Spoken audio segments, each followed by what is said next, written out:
we need to take a look into the future. There are 4 things to consider in terms of attitude. One is how you feel about the past. Best advice I can give you on that is treat the past as a school. Let it teach you the mistakes you've made, the things that went wrong, the things that didn't work. Don't use the past as a burden to carry, and don't use the past as a club to beat yourself to death. Past losses, past failures, past mistakes. But let the past be a school. Tough school maybe. We've all been through some tough stuff. So if you feel good about the past, draw from it for experience and let it teach you. Then next is how you feel about the future. We've got to have the future well designed. The future is called the promise. And here's what we teach in our leadership series. The promise of the future can be an awesome force for your own future. The promise of the future, designing the future. There's 2 ways to face the future. One is with apprehension, and the other is with anticipation. I promise you, in my travels around the world, most people face the future with apprehension. And here's why. They don't have it well designed. They've sort of left that up to someone else to fix. But here's the best way to face the future, with anticipation. And you can face the future with anticipation if the future is clear, if the future is well designed. And I would like to have you consider some thoughts with me that help me to really change my future by giving it some thought and some consideration. And here it is. In setting goals, it's very simple. Number 1, decide what you want. You just take a little time. You sit down and say, what do I want? What kind of skills do I want? What kind of income do I want for the future? What would I like? Where would I like to go? Places I'd like to visit. Habits I'd like to acquire. Skills I'd like to have. You just take a little time to think about what you want. Economics, friendships, people you'd like to meet, places you'd like to go. You just take some time. And then I suggest, when you've thought about what you want for the future, make a list. Just jot it all down. It's really a very simple process. And then here's number 3. Keep all the old lists. I'm telling you, this served me so well, keeping my old list of goals. I look back now 10, 20 years ago at goals I set, lists I made, and I smile now because here's what I thought was so important, 20 years ago. Now some of those things aren't even on my list. I've got a new list. I've grown. I've changed. I've matured. But I give you that advice. Decide what you want. Number 2, write it down. Number 3, keep the old lists. And then here's number 4. When you get something that's on one of these lists, check it off. Part of the fun of having a list is checking it off.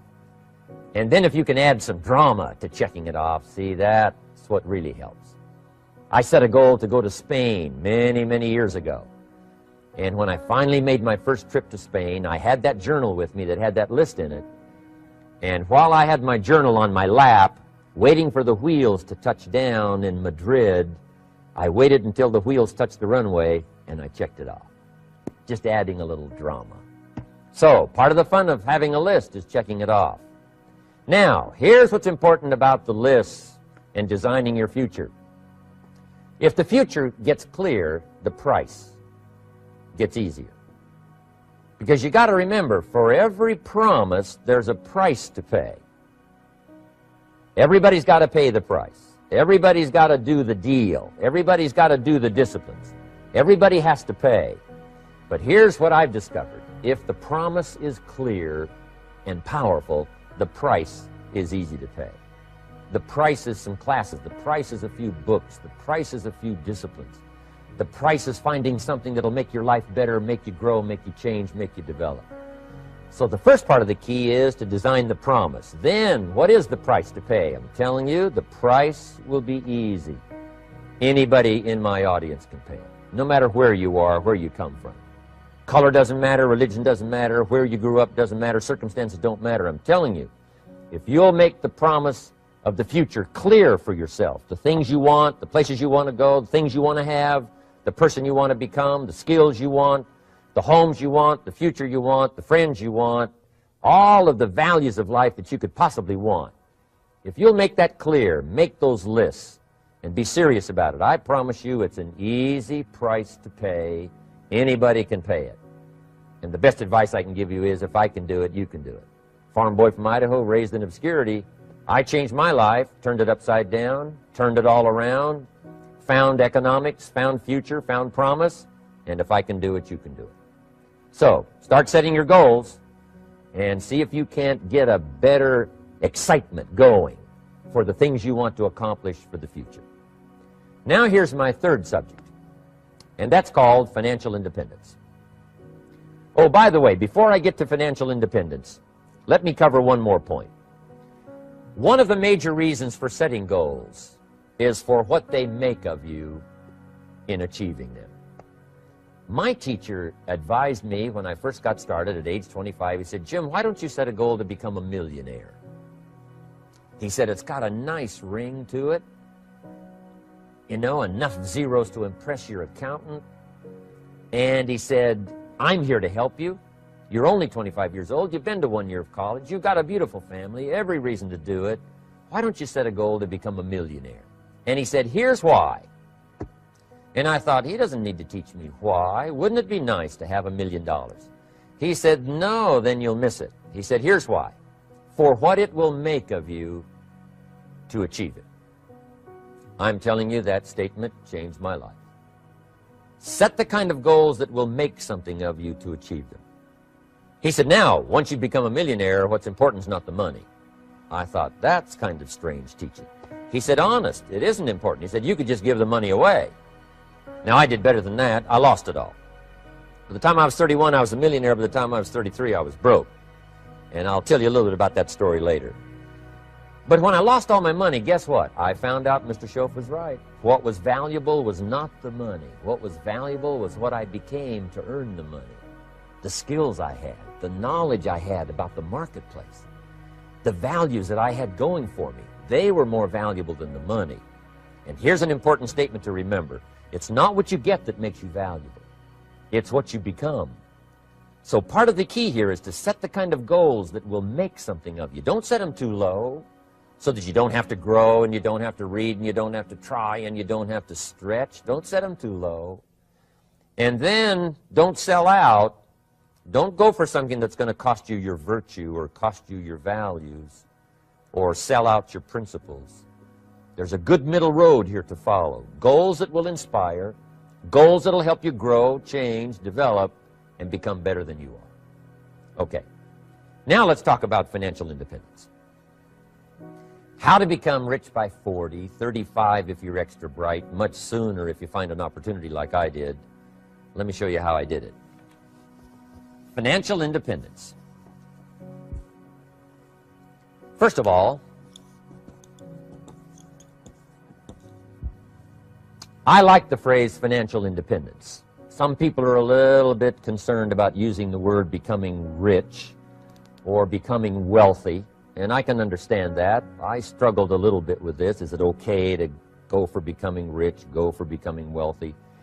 And maybe that's a bit too strong a word or strong a term. So here's what I've come up with that I think is comfortable for me, and that is how to become financially independent.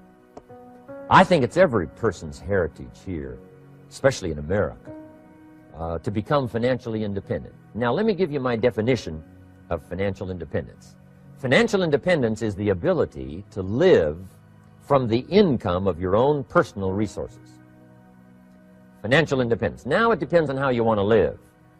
If you need $2,000, $3,000 a month, if you need $4,000 or $5,000 a month, if you need $10,000 a month, some people may need, $100,000 a month.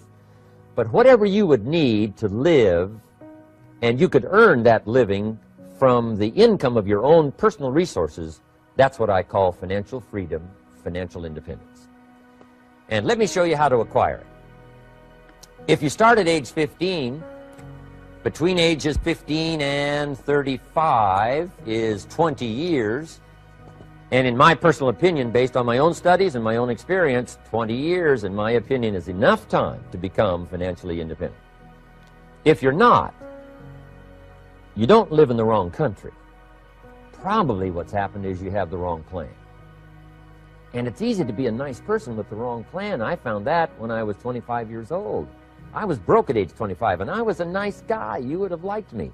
But I'm telling you, my plans up until then, especially my financial plan, left me broke. I totally changed it the next 6 years, and I became financially independent. So I know what I'm talking about. It is possible in a reasonable amount of time, 15 to 35, whatever, 20 years' time, enough time. You can do it in a much shorter period of time, like I did if you want to. But this is a reasonable enough time.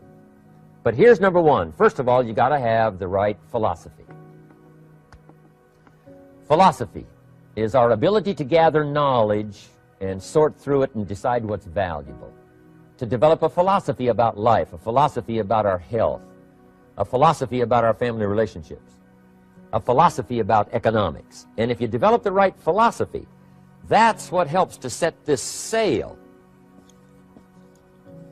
so that in 6 years it takes you where you want to go instead of winding up like I did that first 6 years of my economics, broke, no money, empty bank account. The right philosophy. Now let me give you a couple of philosophies to consider. Here's the first one. It's called the philosophy of the poor. And here it is. Poor people usually spend their money and invest what's left. That's the philosophy of the poor. Now here's the philosophy of the rich.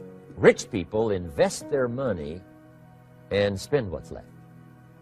And here's the startling answer. It really doesn't matter what the amount is. What's most important is not the amount. What's really important is the philosophy. So I would ask you to adopt this philosophy of spending after you have invested. Invest first, then spend. And I've got a little formula that I'm going to share with you. Now, what should a child do with $1? I mean, there's a lot of debate going on, I'm sure, across the country on what a child should do with $1. Here's one opinion. It's only a child and it's only $1. What difference does it make? Well, in my opinion, it makes all the difference in the world. A person's economic future starts with a child with $1. Somebody says, oh, no, you're only young once. Let him spend it all. Well, when would you hope that would stop? Somebody says, well, wait till he's 50 and broke like me, and, and then he'll learn. Well, no, we don't want to wait that long. If I would have known earlier than age 25, I would have changed. In high school, if they would have had classes called Wealth 1, Wealth 2, I'd have taken both classes. I would not have waited until age 25. So, the earlier the better. So, what should a child do with $1? Here's the simple premise to begin with. Don't spend it all. And if a child wants to spend the whole $1, you got to say, hey, don't spend it all. Don't spend it all. They'll say, why not? It's my $1. I earned it. You say, I know you earned it, but don't spend it all. They'll still say, why not? Say, let me show you why not. So you put them in your car, take them to the other side of town, and show them where people live that spend the whole $1. You just drive them around. Kids learn best by visual. Just drive around and say, would you like to live here? Kid says, no. Would you like to live like these people live? Kid says, no, no. Then you can't spend the whole $1.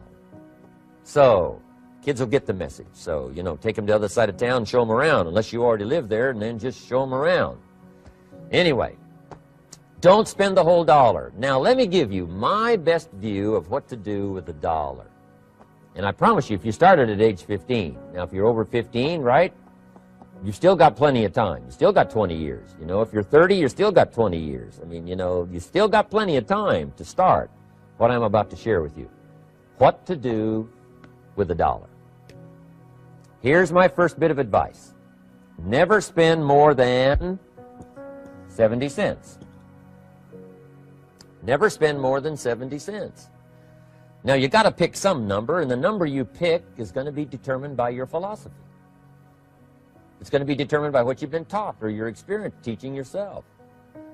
When I first met my teacher, Mr. Schoaf, I was at about 110% of each $1. I'm down at budget finance, hawking my furniture and my car one more time. And then I learned a whole better formula for financial independence. Number one, don't spend more than 70 cents. Now, kids say to me, well, okay, what do I do with the other 30 cents? And here's what I teach them. 10 cents for charity. Charity or church, or helping people that can't help themselves. 10 cents to support worthy projects. Projects that you feel good about. 10 cents out of every dollar. It's called being generous with part of what you've taken out of society.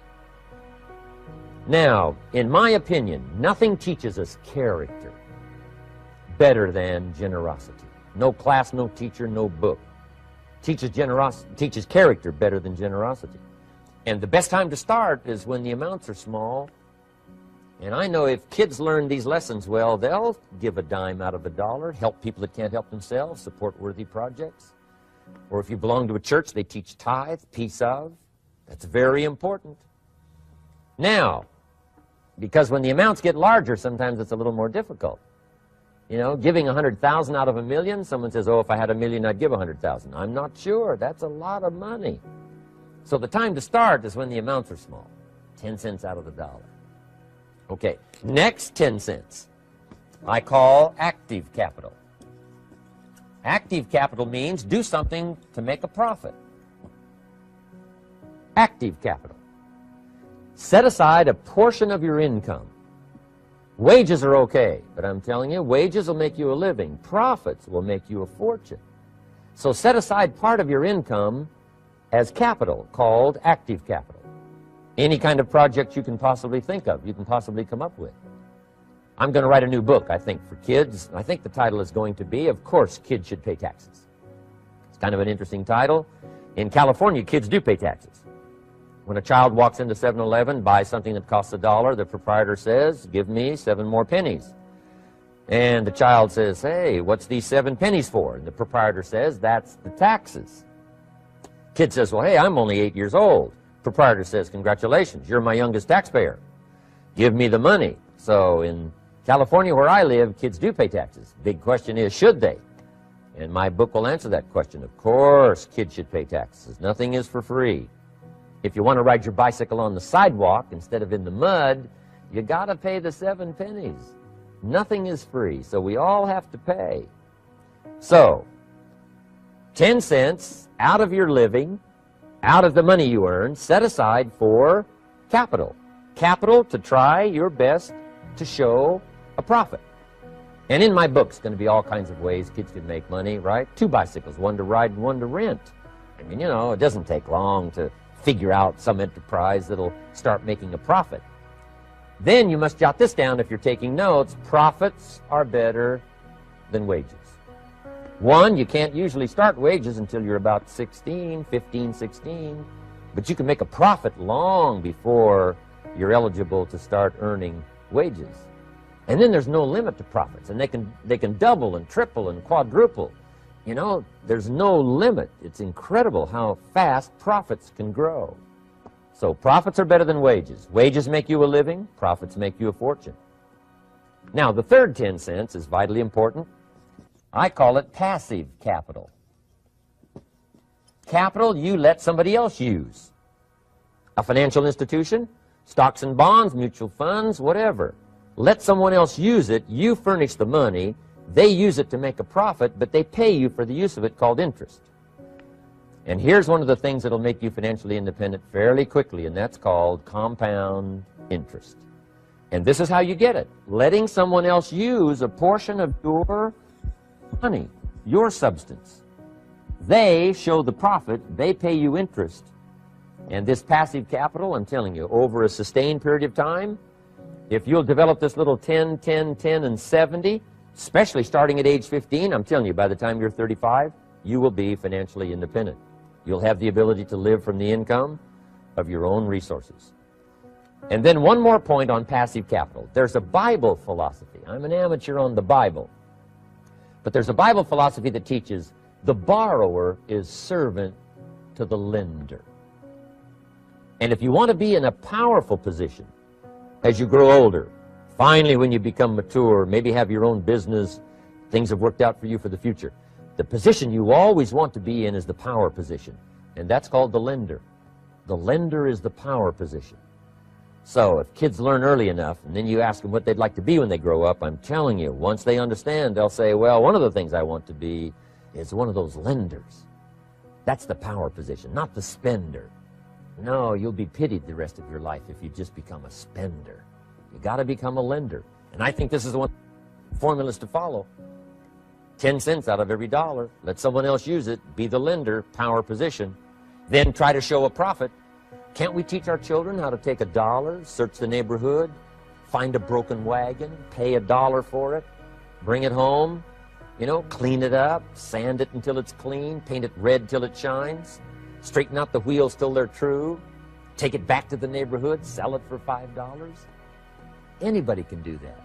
Now, does the child deserve $4 profit? And the answer is yes. Society now has a mended wagon. And that's what America's all about. Finding something, touching it, making it better, making a profit, taking part of your resources, helping people who can't help themselves. Let someone else use it to make a profit. Some projects require more capital than one person has. Exciting. And then let them pay you for the use of it. America's had this philosophy now all these years. Communism has taught all these years capital belongs in the hands of the state, not in the hands of the people. We've been teaching all these years capital belongs in the hands of the people, not in the hands of the state. And we turned out to be right. Capital in the hands of the kids, capital in the hands of the people. Enterprises that make a profit, enterprises that grow. It's the hope of our future. So that little simple formula, I hope, will help you. Now, one more key on financial independence, and that is attitude. Attitude. Here's number one. I used to say, I hate to pay my bills. My teacher straightened me out on that. He said, let's see, Mr. Rohn, what you hate to do is pay $100 on an account and reduce your liabilities and increase your assets. I said, well, no, not if you look at it that way. He said, well, it all depends on how you look at it. So wouldn't you love to pay your bills, reduce your liabilities, increase your assets? You got to have that kind of attitude. I found out the same attitude about taxes. I used to say, I hate to pay my taxes. And Mr. Shove said, well, that's one way to live. But don't you understand? Taxes is how we care and feed the goose that lays the golden eggs. Wouldn't you want to do your share? Someone says, yes, but the goose eats too much. Probably true.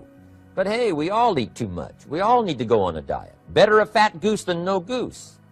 So I finally became a happy taxpayer.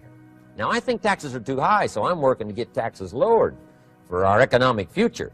But then whatever they turn out to be, I gladly pay and do my part, because that's what makes the whole system run, each of us doing our part. Now, I want these three subjects to be valuable for you.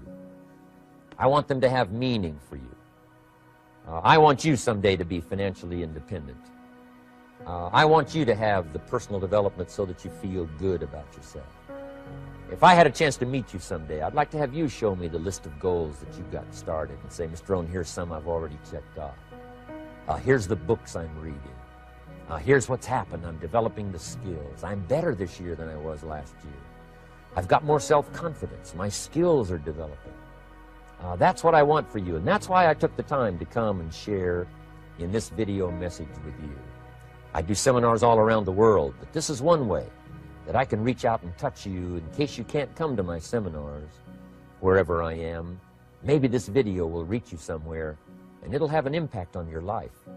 And what I'd like to do is later hear about it, a letter, phone call, or to have a chance to meet you in person.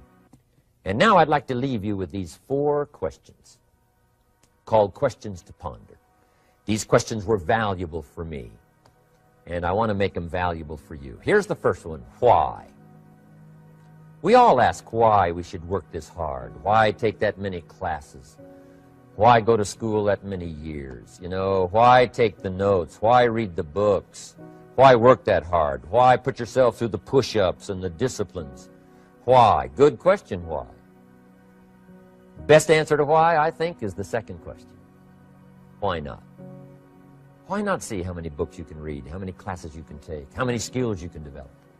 Why not see how valuable you can become to the marketplace and to your friends and to your family? Why not see what you can make of yourself? Why not see how far you can go, how much you can see, how much you can earn, how much you can share? Why not? That's the heritage all of us have, in America especially, is to see what we can make out of our lives now that we've been given this extraordinary opportunity. Now, my third question I'd love to ask you in person. But since I can't do it in person, I want to ask it of all of you. But I want you to take it personally And my third question is, why not you? Why not you? With good self-esteem. Why not you starting to change and setting goals? Why not you starting to make progress toward financial independence? If I can do it, you can do it. I wished I had a lot more testimonials here today besides mine. A whole steady stream that would come by and tell you their story. Someone who started with nothing, finally run a big enterprise. A mother who was on welfare, now she owns her own business. In addition to my story, I wish I had a lot more. And if all of them told their story, guess how they would probably wind up their story? They'd probably say, just like me, why not you? If we can read, you can read. If we can change, you can change. If we can figure it out, you can figure it out. If we can turn it around, you can turn it around. There isn't anything you can't accomplish. That's what those testimonials would say. And so I want to say it to you personally. Why not you? You've got the brains, you've got the stamina, you've got the vitality, you've got the interest, you've got your life ahead of you, you've got the future. You can do it. If anybody can do it, you can do it. If one of us can do it, hey, we all can do it. And now here's my last question. Why not now? This is a good time as the 20th century starts to wind down, a few more years as we get ready for century 21. What a good time to set your goals, work on yourself, work on your skills. What a good time to get it together. What a good time to start this process. Personal development, growing, changing, developing, having a good plan for your money and for your life and for your future. Why not now? And I hope I have a chance to see you one of these days and share with you the experience, the reaction, the response you might have had from my message today. And until I get a chance to see you on this side of the world or the other side of the world, in some school or some seminar, or maybe I'll come and speak for a company that you work for someday, I hope I get a chance to meet you. Until then, I wish you the best. I want all that I've gotten to be yours and much, much more. God bless. Goodbye.